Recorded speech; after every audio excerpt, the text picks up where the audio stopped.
Good morning, students. Sairam, this is Megha Miss here, and today we will continue with our lesson number 4, that is measurement of matter. This is our session 5. Okay, now the last presentation you studied the topics which we covered were about the valency.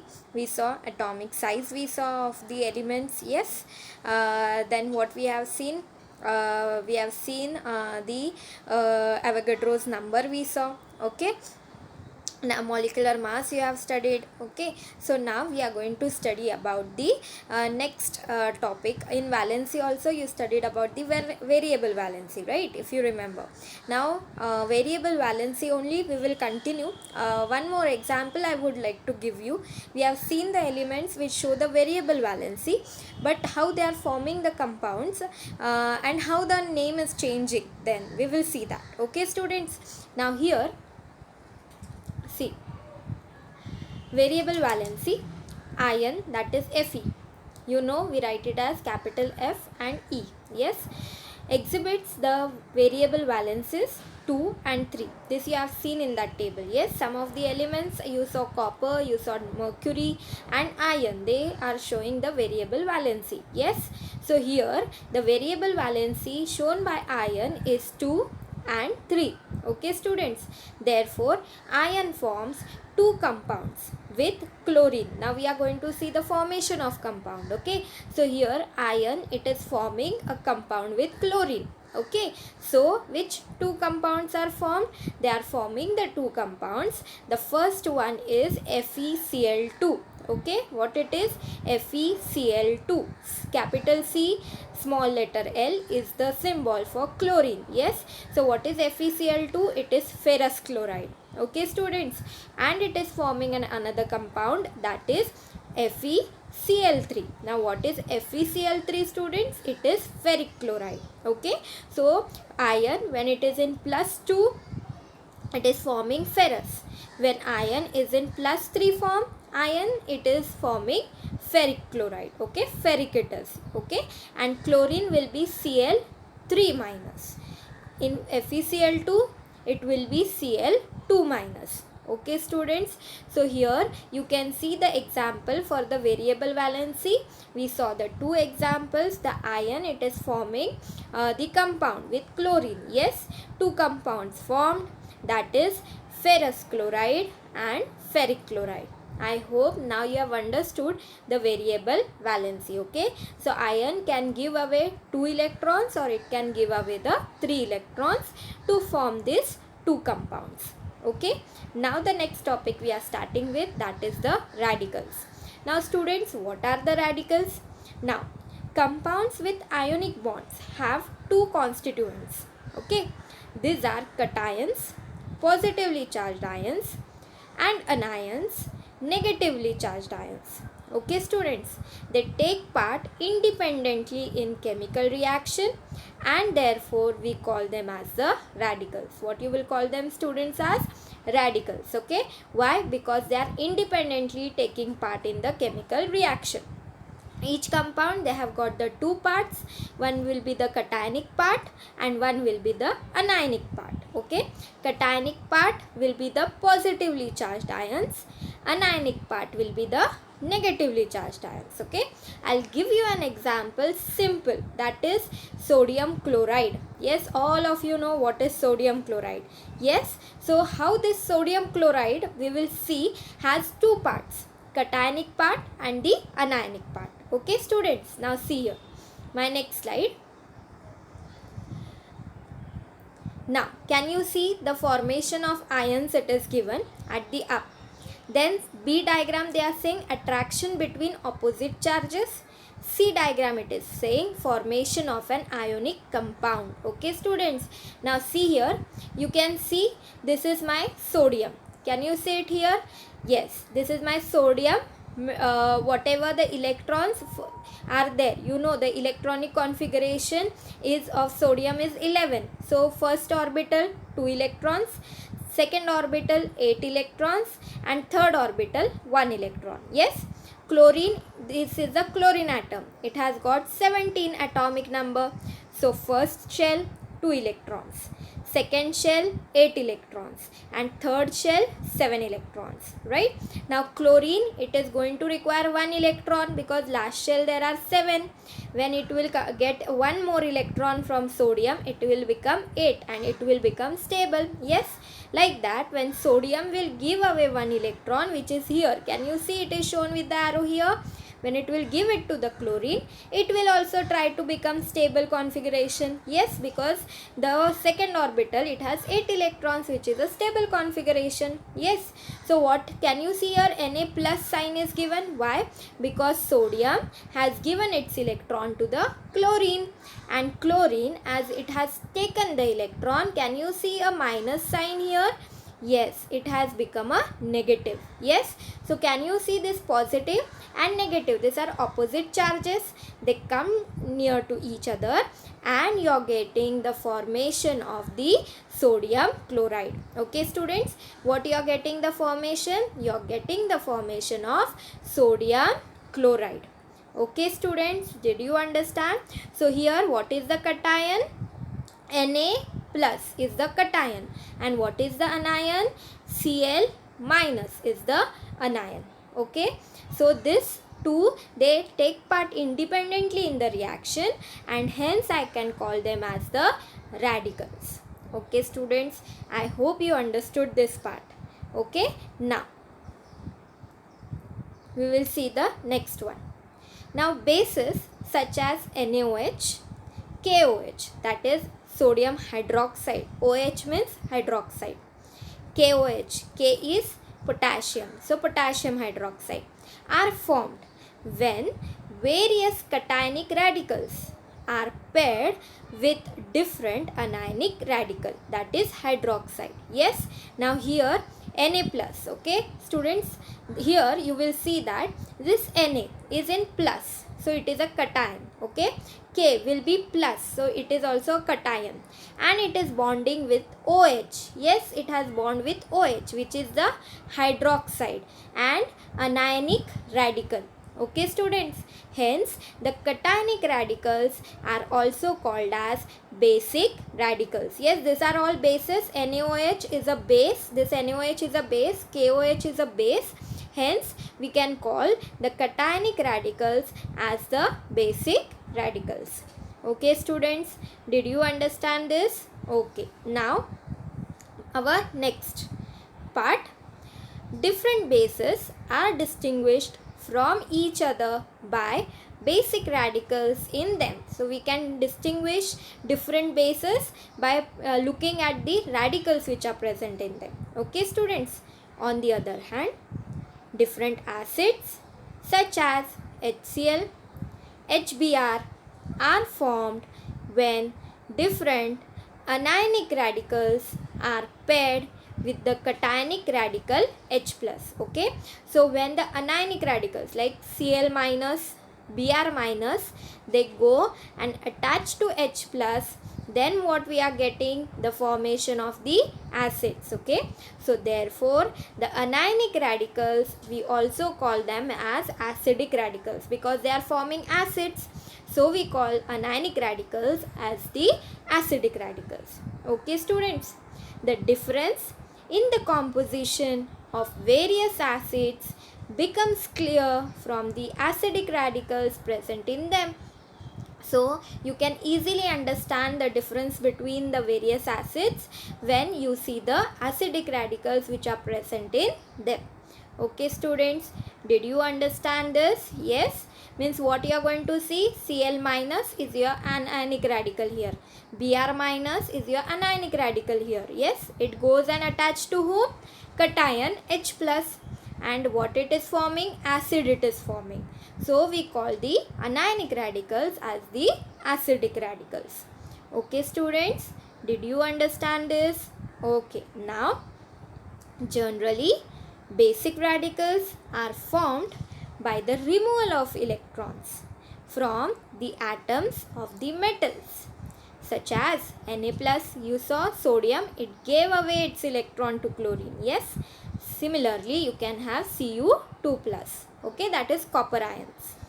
But there are some exceptions, Sometimes there are some exceptions also, such as NH4 plus, that is ammonium radical. Okay students, ammonia, NH4 is ammonia. Okay, similarly acidic radicals are formed by adding electrons to the atoms of a non-metal. Now chlorine is a non-metal. Chlorine took the electron from sodium.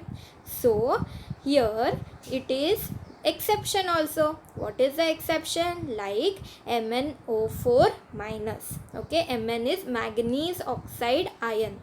Okay students, so I hope you understood. Not compulsorily basic radicals will always form by the removal of the electrons. Why? Because there is an exception, that is ammonia.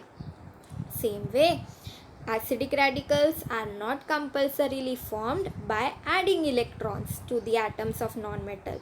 Here exception what we saw, manganese oxide ion, that is MnO4 minus. Okay students, did you understand this also? Yes. Remember the examples. Okay. Now, and definitions you will learn. Okay. What are basic radicals? Acidic radicals.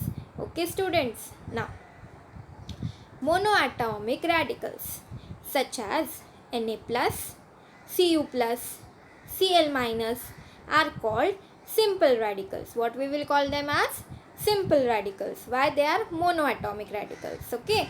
When a radical is a group of atoms carrying charge such as SO4 2 minus, NH4 plus, it is called as composite radical. What you call them as students? Composite radical. So simple to remember. How you will remember students? Monoatomic means you will see a single atoms are there. Maybe a non-metal or a metal. But composite radicals, what you will see? You will see those ions are having charges and two of the atoms have joined. Can you see here? S is your sulfur and O is your oxygen. So two atoms of different elements. Yes. Then next example, if you see, now SO4 2 minus is sulfate ion. What you will call it as a sulfate ion. Okay. And here you have got the again ammonia ion is there, right? Ammonium ion. So here NH4 plus, you have nitrogen and you have hydrogen, which are the two different elements, and they have joined together and an ion is formed, right? So we call them as the composite radicals. What we will call them student as? Composite radicals. Okay students, the magnitude of charge on any radical is its valency. Magnitude of charge on any radical. Magnitude of charge means what? Can you see this plus sign from where it has come? Because valency of sodium is 1. How valency of sodium is 1? Because sodium gives 1 electron to chlorine. So its valency is 1. So we have written plus sign there. Plus means 1 electron sodium can give. Yes. Chlorine, can you see here minus sign is there? Only 1 minus is there. That means chlorine has got the capacity to take 1 electron. Hence, valency of chlorine is 1. So, magnitude of charge means whatever the positive charges, how many we are writing, or negative charges, how many we are writing, it is the valency of that atom. Okay students. Now here 2 minus means here 2 minus minus sign is there. Okay. Here 1 plus means only 1 electron is there. Here 2 minus means 2 electrons are taken. Okay students. Did you understand this? Okay. Now we'll go to next slide. Chemical formulae of a compounds, a recapitulation. Now you already have studied this in your previous standard, how we can find out the chemical formula when the elements are given to you and you have to, from the valency we can find out the chemical formula. Okay, now see here the characteristic of a compound formed by ionic bonds. Now only we saw the formation of sodium chloride. Which bond was there? Ionic bond. Okay, is that its molecule has 2 parts. We saw 2 parts were there. These are a cation and an anion. That is a basic radical and an acidic radical. Yes, these 2 parts are oppositely charged. Yes, that also we saw. The force of attraction between them constitutes the ionic bond.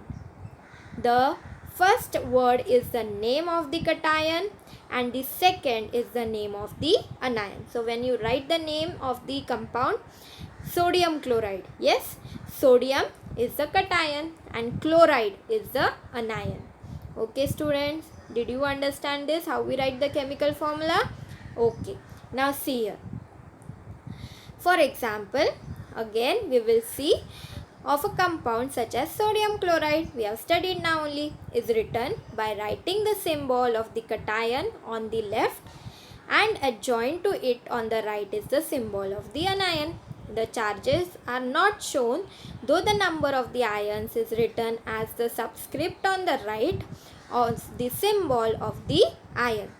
In the case of composite radical, the number is written as the subscript outside the bracket enclosing its symbol. Okay, what happens now in composite? Two atoms are there. So what we write in bracket, we write how much is the charge. Okay. This number is obtained easily by the method of cross multiplication of the valencies. What we are going to do? We are going to do the cross multiplication of the valencies. When we will take out in the next part, I am teaching you that only, how to find the chemical formulae of the compounds. Okay students, now see here. First step, what you are going to do now, this is the example which is given in your textbook. Okay, so you can open your text and you can also see. Now what is my step 1? To write the symbols of the radicals. Now what I have got the two radical. Can you see here, my radical is, I am having, that is the sodium is my first radical and sulfate, that is SO4 is my second radical. Okay, so basic radical on the left. This is my, here when I am holding like this, my basic radical should be on the left hand side. Yes. Now to write the valency below the respective radical. Now valency of sodium is 1 and sulfate is O4 2 minus. We saw now only, okay, in previous slide. So it is 2. Okay, that sign is not important. Here only you have to write the valency. Okay, now what I'll do? I'll do cross multiply. Na with 2 and SO4 with 1. Okay, can you see here it is done? Step 3, to cross multiply as shown by the arrows the number of radicals. We have to cross multiply. Okay, so Na will become 2 and SO4 is multiplied by 1, that is SO4. Yes, we will see what happens. Okay, now step 4, to write down the chemical formula of compound. Yes, so what happened, we saw Na, when you multiplied by 2 it become Na2 and SO4 multiplied by 1 remains SO4. So what is the compound we got? Na2SO4, that is sodium sulfate. In order to write the chemical formula of compounds, it is necessary to know the valency of various radicals. Okay students, a table is given in your text where different radicals are given and their valencies are also there with the charges. You are going to study that. At least first 20 elements you should know the valency. Okay students, the names and symbols along with the charge of common radicals are given in a chart below. It is given in your text, so you are going to refer that. Okay students, you are going to learn that table. Yes, then it would be easy for you to take out the chemical formula. Okay, now see here, one more example I am doing, that is potassium nitrate. Okay, now in exam it is only given potassium nitrate. All these steps you are going to deduce. Okay, now we will start. Yes, now what is our first step? Write the symbols of the radicals. Now you know potassium nitrate means what is going to be there? Potassium K, nitrate NO3. NO3 is the symbol for nitrate. Okay, can you see I have written the symbols? Yes. What is my step 2? I have to write the valencies. Now write the valency below the respective radical. Potassium is 1, NO3 is also 1. Okay, these all valencies are given in that table. Okay, now cross multiply. So what I am going to do, I have done cross multiplication, K with 1 and NO3 with 1. Yes, so K into 1 will become K and NO3 into 1 will become NO3. So what is the compound I got? Write down the chemical formula of the compound. What is the chemical formula of the compound I got? KNO3. Yes, that is potassium nitrate. I hope students you understood. Only important in this is to study the valency of different radicals. You have to learn that. Okay, then all these steps you can easily do, and you should know the symbols. So learn the symbols of the at least first 20 elements. You should know the symbols also. Okay, from the periodic table you are going to learn. Yes, on your own you can learn it. Okay, now one more example I am giving you, that is aluminium hydroxide. Okay students, now how to deduce? Now hydroxide, now only we saw it is OH, yes, and aluminium is Al. So see here, you can see I have written the symbols Al and OH. Yes, these are my symbols for aluminium hydroxide. Okay, now write the valency below respective radical. Now valency of aluminium is 3, you have to learn it, and valency of hydroxide is 1. Okay, what we have to do next step? You have to cross multiply. Al will be multiplied by 1 and OH will be multiplied by this 3. Okay, can you see it is shown here by the arrows? My third step. Yes, so what I have to get? I'll get Al, multiply by 1 is Al. Can you see it here? Yes, and OH, when I multiply by 3, I am multiplying this 3 by this OH, both OH.